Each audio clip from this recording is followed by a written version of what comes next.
నువ్వు స్వతంత్ర కమిటీ అని వేసినావు. నీ స్వతంత్ర కమిటీ అంటే ఏంది? సుదర్శన్ రెడ్డి అనేటువంటి ఆయనతోటి స్వతంత్ర కమిటీ అని వేసి ఆ స్వతంత్ర కమిటీ ఇచ్చిన నివేదిక ఏదైతే ఉందో ఆ నివేదికలో ఏముందో ఎవరికి తెలియదు. స్వతంత్ర కమిటీ అంటే ఏంది?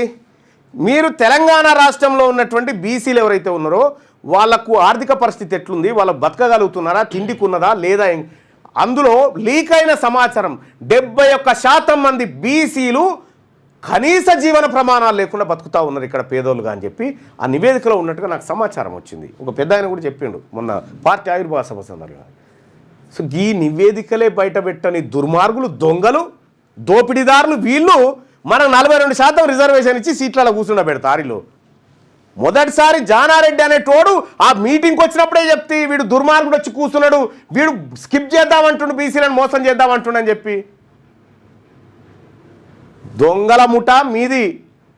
మా బీసీలను మోసం చేస్తామంటే చూస్తూ ఊరుకోవడానికి నేను మీ జీతగాన్ని కాదు, మా బీసీ ప్రజలు, మా ఎస్సీ, మా ఎస్టీ, మా మైనారిటీ వర్గాల ప్రతినిధిని నేను.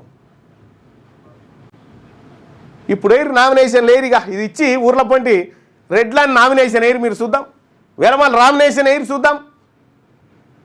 పిడికేడు మంది లేని మీరు మా మీద పెత్తనం చేసుకుంటా తరతరాలుగా మా నెత్తి మీద కూర్చొని మీరేదో తెలివి కల్లోళ్ళు అయినట్టుగా.